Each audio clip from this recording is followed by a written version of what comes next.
রান্নাঘরে রেখার চ্যানেলে সবাইকে স্বাগত জানিয়ে আবারও একটা দারুণ স্বাদের রেসিপি নিয়ে চলে এলাম। বন্ধুরা, কাঁচা টমেটোর এমন একটা রেসিপি তোমাদের সাথে আজ শেয়ার করব, যেটা গরম ভাতের সাথে যদি এই রকম কাঁচা টমেটোর রেসিপি থাকে আর কোনো কিছুরই দরকার পড়বে না, পুরো ভাত এই রেসিপি দিয়েই খাওয়া হয়ে যাবে। তাই আজকে তোমাদের সাথে সেই দারুণ স্বাদের কাঁচা টমেটোর রেসিপি শেয়ার করছি। প্রথম থেকে শেষ পর্যন্ত ভিডিওটা তোমরা দেখতে থাকো। আশা করছি তোমাদের এই রেসিপিটা ভীষণই ভালো লাগবে। তো চলো শুরু করা যাক। এই রেসিপিটা বানানোর জন্য প্রথমে নিয়ে নিলাম আগে থেকে ধুয়ে রাখা 6 থেকে 7টা মিডিয়াম সাইজের কাঁচা টমেটো। আর এই টমেটোর ওপরে যে বোটার মতো অংশটা থাকে সেগুলোকে কেটে আমি তুলে ফেলে দিলাম হাতের সাহায্যে। তো এভাবে সমস্ত মোটাগুলোকে আমি তুলে নেওয়ার পর এবারে এক একটা আমি টমেটো নিয়ে নিলাম। সেই টমেটোগুলোকে এবারে ছুরির সাহায্যে কেটে নেব। তো প্রথমে 2-8খানা করে কেটে নেওয়ার পর এবারে পাতলা পাতলা করে টমেটোগুলোকে আমি কেটে নেব। তাতে কি হয়, টমেটোগুলো খুব তাড়াতাড়ি সেদ্ধও হয়ে যায় আর খেতেও ভালো লাগে। তো এইভাবে আমি টমেটোগুলোকে এক এক করে কেটে নেব। বন্ধুরা, শীতের দুপুরে গরম ধোঁয়া ওঠা ভাতের সাথে যদি এই রকম টক ঝাল মিষ্টি টমেটোর একটা দারুণ রেসিপি থাকে আর কোনো কিছুরই দরকার পড়বে না। এইভাবে যদি তোমরা কাঁচা টমেটো একবার রান্না করে খাও, একবার যদি তোমরা এইভাবে বানিয়ে খাও, তোমরা বারে বারেই বানিয়ে খাবে। খেতে এতটাই স্বাদ হয়। তো বন্ধুরা, দেখতেই পাচ্ছ এইভাবে আমি কাঁচা টমেটোটাকে পাতলা পাতলা করে কেটে নিলাম। তো একইভাবে সমস্ত কাঁচা টমেটোগুলোকে কেটে রেখে দিলাম। তো এভাবে কাঁচা টমেটোগুলো কেটে নেওয়ার পর একটা আমি পাত্র নিয়ে নিলাম।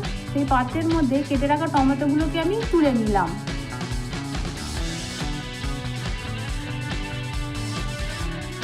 সমস্ত কেটে রাখা টমেটোটা তুলে নেওয়ার পর এবারে একে একে এর মধ্যে সমস্ত উপকরণগুলো দিয়ে দেবো। তো দেখতেই পাচ্ছ টমেটোগুলোকে ঠিক এইরকম পাতলা পাতলা করে আমি কেটে নিয়েছি। তো প্রথমে আমি এর মধ্যে দিয়ে দিলাম স্বাদ অনুযায়ী নুন, দিয়ে দিলাম 1 চামচ মতো হলুদ গুঁড়ো। হলুদ গুঁড়োটা দেওয়ার পর এবারে এর মধ্যে আমি দিয়ে দিলাম 1 চামচ মতো ঝাল লঙ্কার গুঁড়ো। তো সমস্ত মশলা আমার দেওয়া হয়ে গেল। এবারে হাতের সাহায্যে খুব ভালোভাবে সমস্ত কিছু একটু কাঁচা টমেটোর মধ্যে আমি মাখিয়ে নেব। আর এভাবে যদি সমস্ত মশলা মানে নুন হলুদ লঙ্কার গুঁড়ো মাখিয়ে রাখা যায়, খেতে কিন্তু দারুণ হয় আর রান্নাটাও কিন্তু খুব তাড়াতাড়ি হয়ে যায়।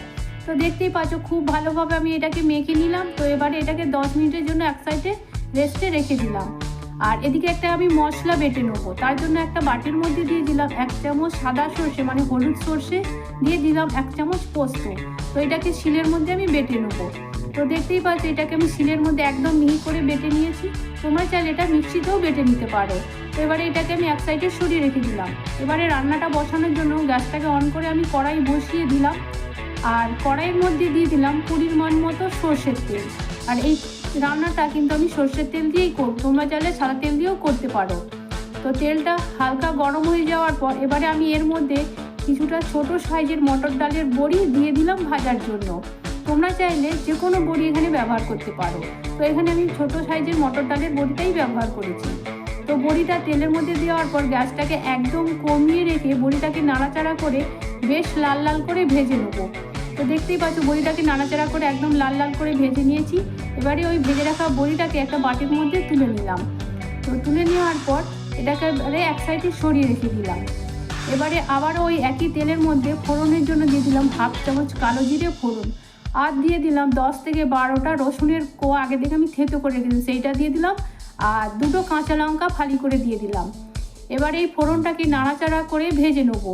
যতক্ষণ না রসুনটা একদম লাল লাল করে ভাজা হচ্ছে ততক্ষণ পর্যন্ত এইভাবে আমি ফোড়নটাকে নাড়াচাড়া করে ভাজতে থাকবো। তো দেখতেই পাচ্ছ রসুনটা একদম লাল লাল হয়ে ভাজা হয়ে গেছে, কাঁচা লঙ্কাটাও খুব ভালোভাবে ভাজা হয়ে গেছে। তো এখন আমি এর মধ্যে দিয়ে দিলাম আগে থেকে যে মশলা দিয়ে আমি কাঁচা টমেটোটাকে 10 মিনিটের জন্য মাখিয়ে রেখেছিলাম। তো 10 মিনিট পর হয়ে যাওয়ার পরই আমি কাঁচা টমেটোটা কড়াইয়ের মধ্যে দিয়ে নাড়াচাড়া করে গ্যাসটাকে মিডিয়াম টু লো ফ্লেমে রেখে এভাবে কিছুক্ষণ নাড়াচাড়া করে প্রথমে আমি ভেজে নেবো। এইভাবে কিছুক্ষণ নাড়াচাড়া করে ভেজে নেওয়ার পর এবারে ঢাকনা দিয়ে ঢেকে 5 থেকে 10 মিনিট আমি গ্যাসটাকে কমিয়ে রেখেই ভাজতে দেবো। তো ঢাকনা দিয়ে ঢেকে 10 মিনিট আমি ভেজে নিলাম। তো 10 মিনিট পর আমি ঢাকনাটা খুলে নিলাম। তো খুলে নেওয়ার পর আবারও আমি নাড়াচাড়া ভেজে নেওয়ার পর এবারে আবারও আমি ঢাকনা দিয়ে ঢেকে ঢেকেই এটাকে ভাজতে থাকবো।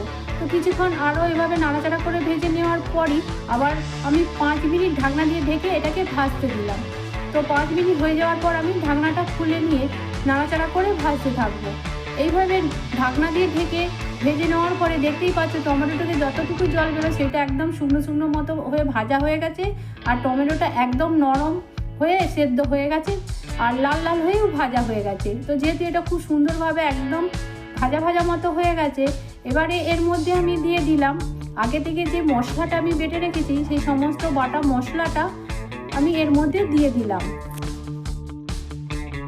বাটা মশলাটা দেওয়ার পর মশলাটা টমেটোর সাথে ভালোভাবে নাড়াচাড়া করে কিছুক্ষণ এইভাবে আমি রান্না করে নেব। আর যেহেতু সর্ষে বাটা আছে সেজন্য বেশি সময় ধরে এটা কষানো যাবে না, এই 1 থেকে 1.5 মিনিট মতো মশলার সাথে কষিয়ে নিলেই হয়ে যাবে। তো দেখতেই পাচ্ছ মশলাটা খুব সুন্দরভাবে টমেটোর সাথে একদম মাখো মাখো হয়ে ভাজা ভাজা মতো হয়ে গেছে। তো যেটা খুব সুন্দরভাবে যে মশলাটা আমার কষানো হয়ে গেছে, তো এবারে এর মধ্যে আমি দিয়ে দিলাম অল্প একটু মশলা ধোয়ার জল। তো এই জলটা দেওয়ার কারণ হচ্ছে কি, টমেটোটা যেহেতু যতটুকু সেদ্ধ হতে বাকি থাকবে ততটুকু কিন্তু এই জলটা দেওয়ার পরে সেদ্ধ হয়ে যাবে। আর যেহেতু আমি বড়িটা অ্যাড করবো সেখানে একটু এখানে জলটা আমি দিয়ে দিলাম। তো বড়িটা দিয়ে দিলাম, ভেজে রাখা বড়িটা। এবার এর মধ্যে স্বাদ অনুযায়ী চিনি দিয়ে ঢাকনা দিয়ে রেখে 10 মিনিট গ্যাসটাকে কমিয়ে রেখেই রান্নাটা আমি করে নেবো। তো 10 মিনিট হয়ে যাওয়ার পর আমি ঢাকনাটা খুলে নিলাম। খুলে নেওয়ার পর আবার আমি নাড়াচাড়া করে এটাকে কিছুক্ষণ রান্না করে নেবো। আর এই রান্নাটা একদম এইরকম কিন্তু জল জলের মতো হবে না, একদম শুকনো শুকনো হবে, তাতেই কিন্তু খেতে ভালো লাগবে। তো বড়িটা যেহেতু আছে সেজন্য বড়িটাতেই অনেকটাই জল টেনে নেবে, আর বড়িটা সেদ্ধও হয়ে যাবে খুব ভালোভাবে। তো এইভাবে টমেটোটাকে আমি খুন্তি দিয়ে একদম গেলে গেলে দেবো, যাতে টমেটোটা একদম মাখো মাখো মতো হয়ে রান্না হয়। তো মোটামুটি দেখো রান্নাটা একদম আমার শেষের পর্যায়ে, এইরকমভাবেই রান্নাটা নামিয়ে ফেলতে হবে। আর নামানোর আগে এর মধ্যে আমি কিছুটা কুচনো ধনেপাতা দিয়ে দিলাম। আর ধনেপাতা কুচনোটা দেওয়ার পর আবারও নাড়াচাড়া করে এইভাবে একদম শুকনো শুকনো মতো করেই রান্নাটা করে নিলাম। তো মোটামুটিভাবে দেখতেই পাচ্ছ রান্নাটা একদম আমার কমপ্লিট। তো এইরকমভাবেই এটাকে আমি নামিয়ে নেবো। তো গ্যাসটাকে বন্ধ করে দিয়ে আমি একটা প্লেট নিয়ে নিলাম, আর সেই প্লেটের মধ্যে সুন্দর করে পরিবেশন করে নিলাম। আর এইভাবেই তৈরি হয়ে গেল কাঁচা টমেটোর একটা দারুণ স্বাদের রেসিপি। আর এই কাঁচা টমেটোর রেসিপি দিয়ে পুরো গরম ভাত কিন্তু নিমিষের মধ্যে শেষ হয়ে যাবে। খেতে এতটাই স্বাদ হয়, এটা রুটি বা পরোটা বা গরম ভাতের সাথে কিন্তু দারুণ লাগে। তো সমস্ত রেসিপিটাই আমি প্লেটের মধ্যে সুন্দর করে পরিবেশন করে নিলাম। এখন আমি একটা চামচ দিয়ে তোমাদেরকে তুলে দেখাই, দেখো কতটা লোভনীয় হয়েছে। আর এটা যে কোনো জিনিসের সাথেই খেতে পারবে। আজকে যদি তোমাদের এই রেসিপিটা ভালো লেগে থাকে প্লিজ তোমরা একটা লাইক করে দিও, শেয়ার করে দিও, আর কমেন্ট করে জানিও। কমেন্ট করে জানালে কি হয়, নতুন নতুন ভিডিও করার আগ্রহ বাড়ে। যারা এখনও পর্যন্ত আমার চ্যানেলটিকে সাবস্ক্রাইব করোনি প্লিজ তারা আমার চ্যানেলটিকে তোমরা সাবস্ক্রাইব করে দিও। আর তোমরা ভালো থেকো, সুস্থ থেকো। ধন্যবাদ।